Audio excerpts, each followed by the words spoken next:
This video is brought to you by Patreon. Patreon! It tastes good like a cigarette should. Being a historian, even an amateur media historian on YouTube, means crafting a narrative, a story with characters and stakes and ups and downs and plot twists and satisfying endings.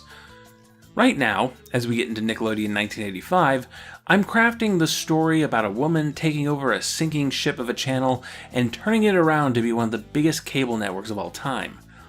It feels like the major corporation version of whenever a teacher takes over a class of disadvantaged youths and gets through to them and they all end up in college. But, of course, real life isn't a movie. It's messy and random and not everything makes sense, even in the world of television broadcasting. Case in point, what the hell was Hangin In doing on Nickelodeon? Excuse me, Kate, are you busy? No, come on in. You remember my 12-year-old cousin, Sunita? Sure. Hi, Sunita. Hi. Kate, help me. Look at her. I don't know what to say to her. I'm too close to it. I'm not acting like a counselor. I'm acting like an idiot. Oh, thanks, Kate. I owe you 1, 2, 3. Hangin In is a Canadian sitcom that originally aired on CBC for 7 seasons between 1981 and 1987, for a total of 110 episodes. Lally Chadu plays Kate Brown, the director of a youth center in Toronto, assisting troubled kids dealing with absent or difficult parents, social pressures. I presume there's an episode about youth drinking, it's that kind of show. She's assisted by counselor Mike DeFalco, played by David Eisner, and Doris Webster, the receptionist, played by Ruth Springford. And despite its long run time during the height of the VCR era, Hangin In has left virtually no pop cultural impact, seemingly not in Canada, definitely not in the United States, and there's been almost no effort made to preserve it. Through YouTube and file sharing sites, I've managed to get a hold of 1 complete episode, a half of an episode, and about 5 more minutes of random clips and commercials. 110 episodes reduced to this. Guess what? Michael Jackson's in town? Seriously. Hangin' In's back for a new season? Yeah. Hangin' In, Monday night. And as such, I can't say with complete authority if this footage is really representative of the show as a whole. Every show has a worst episode after all. But if what I have is a good sample of the show, then I would have to say that Hangin In had zero business being on Nickelodeon. And it barely did air. I almost missed this show's existence during my research, but then Nick and Moore published their extensive list of Nickelodeon premiere dates, and there was Hangin In, making the entire Nickelodeon Historical Society go, wait, what? What is this? So I went into the newspaper archives to confirm it, and there it was, airing at 4 p.m. between episodes of Danger Mouse and The Third Eye. It only aired for a few months, between April 1st and May 31st, 1985, which suggests that it maybe was a temporary show to fill a scheduling gap, though there's no way to confirm that. But on the other hand, if you were just looking to fill a space until other shows came in, why did you pick this one? Why not just double up on Danger Mouse episodes or something else? Did somebody in production really believe in Hangin In? Really believe it was a good fit for the channel? Okay, actually, I should probably make the case as to why it isn't a good fit on Nickelodeon, and to do that, we're just gonna go step by step through the 1 complete episode I do have. Again, I want to emphasize, this may not actually be representative of the show as a whole, but with little else to go on, I have to assume it is. Originally airing on February 1st, 1982, this episode has Kate guesting on a current affairs show, hosted by a woman named Liz Skye.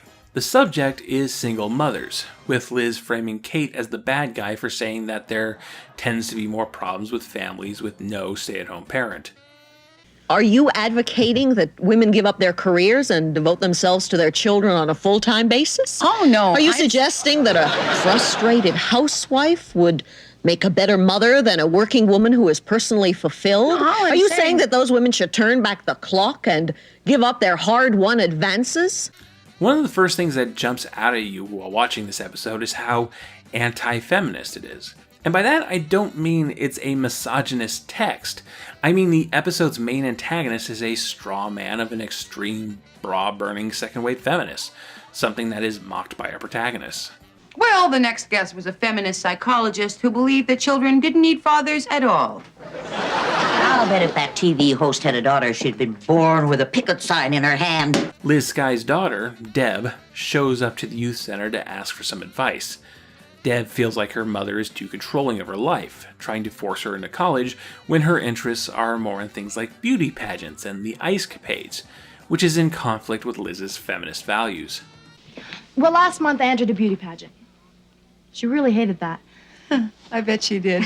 She calls them exploitive flesh parades. Really got to her. Well, a lot of feminists aren't too crazy about him. Yeah, I bought a push-up bra and she burned it. It's clear that Liz is being unreasonable, but it's also clear that Deb is acting out to antagonize her mother, upset that her parents got divorced. So Kate brings Liz and Deb into a session together so that they can hash some things out, and mother and daughter start to connect a little, though Liz never stops being a controlling feminist parody. Now, I don't know if this specific episode aired on Nickelodeon. I have a hard time imagining Jerry Laybourne enjoying it, being both a feminist and a working mother who would eventually work with Oprah Winfrey to form Oxygen Media. Oh, also the actress who played Deb is named Barbara Bush. That's worth a chuckle. This episode also has two subplots. One involves Doris's husband? Boyfriend?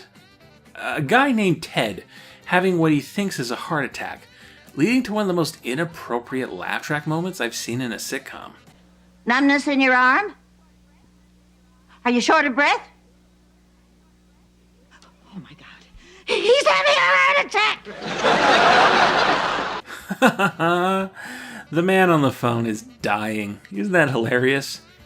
It turns out to be a false alarm, but now Doris makes it her mission to teach Kate and Michael CPR, which was still a relatively new thing in 1982. You come across a young woman passed out on the floor. What do? Well, I kiss her gently on the lips.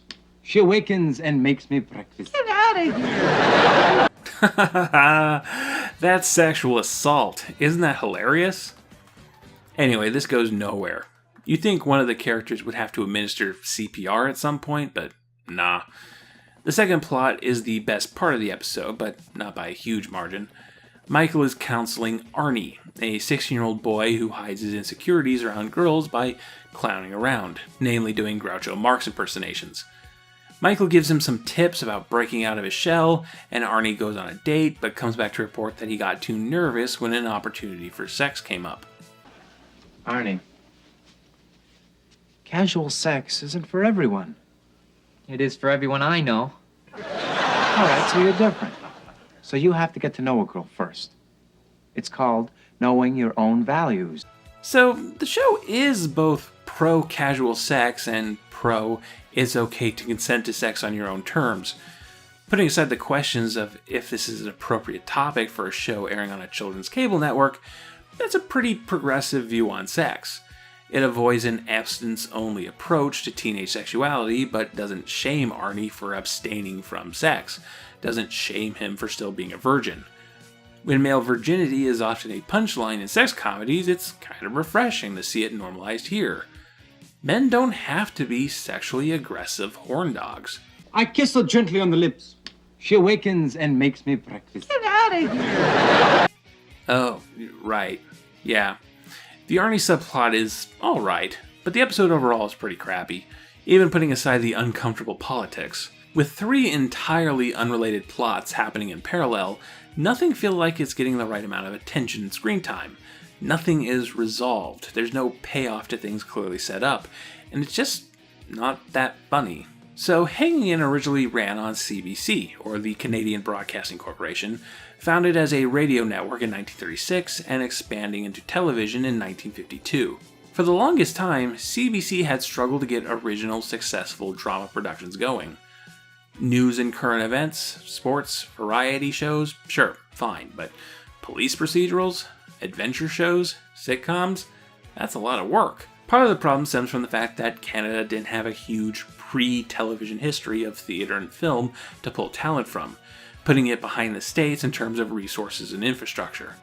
But even more than that, it was just easier to import television from the States. Adventures in Rainbow Country was the exception, not the rule. Now, sitcoms are typically on the cheap end as far as narrative television goes. You can shoot on video, you only need a couple of sets, it's easy. The number of sitcoms produced by CBC between 1952 and 1974? 6. Only 4 if you don't count the French language shows. 6 sitcoms in 22 years. 2 things began to turn this around in the mid-70s. The first was John Hirsch, an award-winning artistic director for Canadian theatre, getting appointed as the head of television drama for CBC in 1974, strengthening television's relationship with theatre. The attitude within the CBC was that television dramas involved a great many mysteries, and the best people to direct and produce were those who graduated through the ranks and were technically oriented. Although there are exceptions who bear out this belief, it is clear that people who have some kind of theatrical training will make better producers and directors of television drama once they have acquired the necessary technical skills. The other big thing to happen was the 1975 premiere and undeniable success of The King of Kensington, a sitcom about a convenience store owner and his wife, played by Al Waxman and Fiona Reed, respectively. The King of Kensington took some American sensibilities in his writings. It was a very political show, in keeping with contemporary American sitcoms like All in the Family. But since they're talking about Canadian politics, I'm not sure what's what. To recap today's important stories, we can look for an increase in gasoline prices, and there is still the threat of a mail strike. More strikes. Even John Turner's on strike. He's not on strike. He resigned because of the interest rates. Yeah. His interest in being finance minister went down, and his interest in being prime minister went up. Hey, give me a break. I'm here to talk about cartoons, not Canadian Parliament. One of the show's producers was Jack Humphrey, who originally came in from radio and had grown frustrated that Canadian airways were being dominated by shows from the United States. There's a couple of old interviews with the man, and the guy could get pretty intense with the state of Canadian entertainment. I think there is next to no writing talent. I think there is next to no directing talent. I think there's a tremendous amount of acting talent. So both Louis and I believe that the acting talent from coast to coast in this country is incredible, and not given the opportunity by chicken shit producers and directors who would far rather hire an American or someone who is guaranteed to produce results, rather than take a chance on a Canadian who, if given the opportunity, would emerge as a star. Humphrey also made Flappers, a sitcom about the Montreal nightclub scene in the 1920s. It wasn't the most successful thing in the world, but it had a dedicated fan base and confirmed Humphrey as a reliable television creator during CBC's creative boom. The King of Kensington ran from 1975 to 1980, and to replace it in the lineup, Humphrey produced a new show, Hangin In. According to fellow producer Joseph Partington, he and Humphrey were inspired by their wives. Mine was doing volunteer work in a Toronto mental hospital, and she kept bringing home stories about a woman caseworker there. The only problem was that an asylum would be too grim of a setting. Jack Humphrey's wife kept telling stories about a friend who was taking her daughter to a youth counseling center. In the course of tossing around ideas, the two wives' tales merged. Now, one of the measures of success for a Canadian sitcom was, could it air in the States? The King of Kensington had, and some distributors thought Hangin In had a shot, if Humphrey compromised and toned down on the show's more serious subjects. Humphrey said no, at least for a while. When the Taffner organization heard about Hangin In, they immediately came up to see me because they had syndicated King and they had syndicated Flappers, and I was a hot commodity with them for a little while. So they said, we heard about your new show. If you will take out all the serious stuff and make it purely funny, which we know you can do, we can almost guarantee you up front an American syndication. Now that's very attractive because you're talking real money. as the creator of the show and as the co-writer of every episode, I can make big bucks. However, I didn't want to do that, and neither did John Kennedy, the head of TV drama. We thought, no, the more challenging thing is to try to make it different, so that when the audience sees it, they'll say, this is different. Is it as good, or is it not as good, or what is this? And hopefully, if you do that correctly, as I think we did on King, and as I think we did on Flappers, the differences won't be perceived as qualitatively inferior. They'll simply be perceived as different. And the difference can be equated as Canadian. Now, over the years, because the show's been on the air for a long, long, long time, that started to shift a little. As we ran out of stories that could grab you and hold you and concern you, we tended to become more purely entertainment-oriented. Forget my feelings of love, feel it. For all my life I'll feel it. I wish I'd never met you, girl. You'll never come again. Feelings, nothing more than feelings. Nice kitchen. Thanks. All right, Teardrops rolling down on my face. I hate to do this, but I have no choice. Feelings of love. All right, that's it. That is Whoa, it.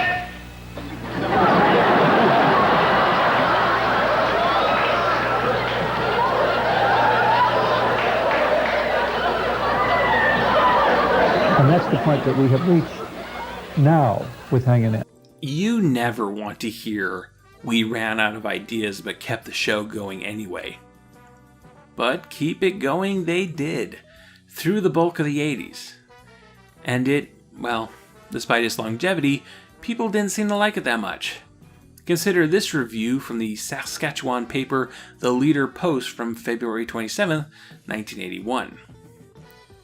The handle, comedy drama, just doesn't work.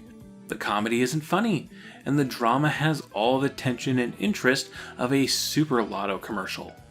MASH could do comedy and drama. All in the Family could do comedy and drama. But Hangin' In doesn't make it in either department. The show's premiere also seemed to confuse a great deal of people. Hangin' In premiered on CBC stations on January 7th, 1981. On January 4th, 5th, and 6th, the CBC aired a 3-part miniseries called You've Come a Long Way, Katie, a serious drama about addiction, which starred Lally Chadu playing a character named Kate. So naturally, a lot of people assumed that Hangin' In was a continuation of the miniseries, with Kate beating her habits and becoming a social worker. Except that at the end of the miniseries, that version of Kate dies. It was a great 4 days for Lally, getting to show off her range as an actress, but for the general audience and television critics, it was kind of a confusing mess. But despite the bungled beginning and the bad reviews, the show went on for a long while, which meant brushing shoulders with every struggling television actor at the time. Hey, who wants to see baby Keanu Reeves again? Hey, where do you keep the towels? Pete said we could use a shower. Oh, Peter put you in here. Yeah, you rescued us. Where did he find you? The Eaton Center. Hey, how many pancakes can you guys eat? 6. How many can you make? 9. Don't forget the syrup. Excuse me. And then, right after I finish passing my hat around, everybody gathers around. In 1985, serious efforts were made to sell Hangin' In to American television. And, well, Nickelodeon asked for a refund pretty quickly. But it did sell elsewhere, airing on 80 or so smaller UHF stations across the country.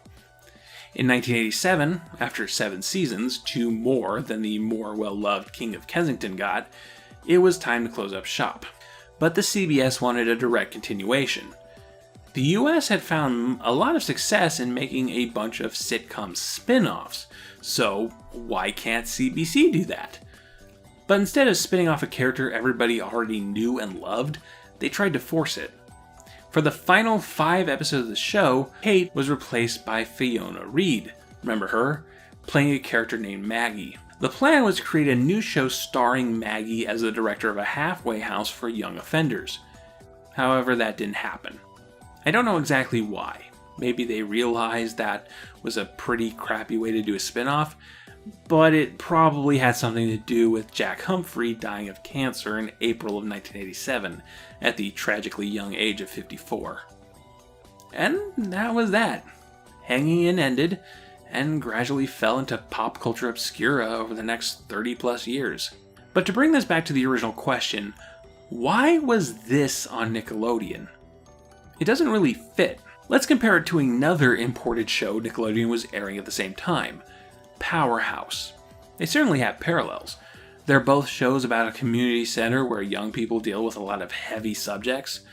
Powerhouse dealt directly with violent white supremacy, teen pregnancy, alcohol addiction among young people, serious stuff. So it's not that the subject matter in Hanging In was inappropriate.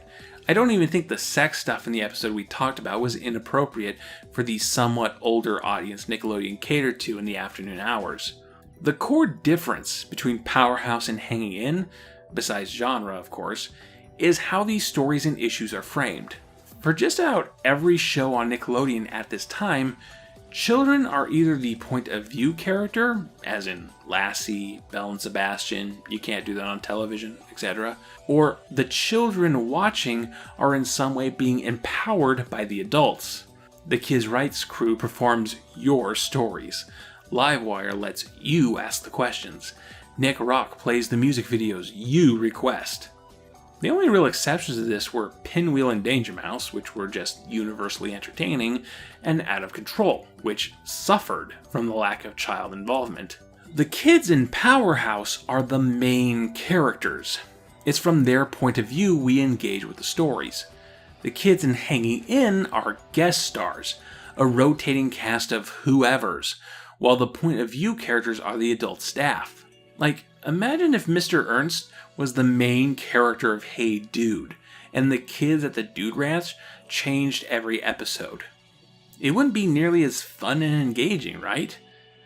And with Hanging In, there's a strong feeling of talking down to the kids, in that way that school guidance counselors do that I hated as a kid, even if the advice was good. Hanging In wasn't designed to be a kid's show, and the people at Nickelodeon had to have known this. But maybe it really was close enough to Powerhouse for them to justify its 2 months. It just feels so much more like a Cy Schneider decision than a Jerry Laybourne decision. And it's certainly a decision that's never come up in any of the books or interviews I have about this time in Nickelodeon history. Hanging In had no business being on Nickelodeon. That much is clear. But even more than that, well, having only watched an episode and a half, plus random clips, I don't know if I'm qualified to make this judgment, but contemporary reviews have my back, so I'm gonna go ahead and say it. Hanging In is the first capital B bad show we've talked about on Knacks. There have been shows that I felt were below average, but Hanging In is an unfunny, poorly written mess with a badly timed laugh track and very little chemistry among the cast.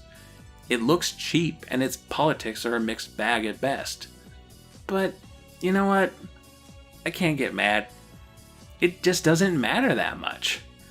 2 months of a bad sitcom is hardly enough to hurt Nickelodeon's rise as the #1 network for kids. And before now, you probably didn't even know this happened. And you probably have forgotten about Hanging In a week from now. Hanging In is only a Nickelodeon show for the completionist-minded, only for those interested in the whole picture. And even then, it's such a tiny, insignificant piece of that picture. If we hadn't found the TV listings, we'd have never known that this had aired on Nick. And we really wouldn't have missed it that much. Nick, Nick, Nick, Nick, Nick, Nick, Nick, Nickelodeon. Nick, Nick, Nick, Nick, Nick, Nick, Nick, Nickelodeon. Next time, just because Cy Schneider is gone doesn't mean we're not going to get educational up in here. You know National Geographic, that magazine you always find in your dentist's waiting room? Well, it's a TV show now. Today's research shout-out goes to Turn Up the Contrast, CBC television drama since 1952 by Mary Jane Miller. This 1987 book provides a great history on CBC up to that point, including a brief chapter on Hanging In. Also, a big shout out to YouTube channel Retro Newfoundland, who were kind enough to upload an episode of Hanging In they had in their possession at my request. If you're into old Canadian television, you definitely need to check them out. Thank you all for watching. If you'd like to support Knacks and the Pop Arena, perhaps consider contributing to my Patreon. Every dollar goes to research materials, production values, and cheese for my grilled cheese sandwiches. You can also support the channel by liking the video, subscribing, hitting that bell icon for notifications, following me on Twitter, sending a one-time donation through Ko-fi, and sharing Knacks with all your friends. Thank you again, and I'll see you next time.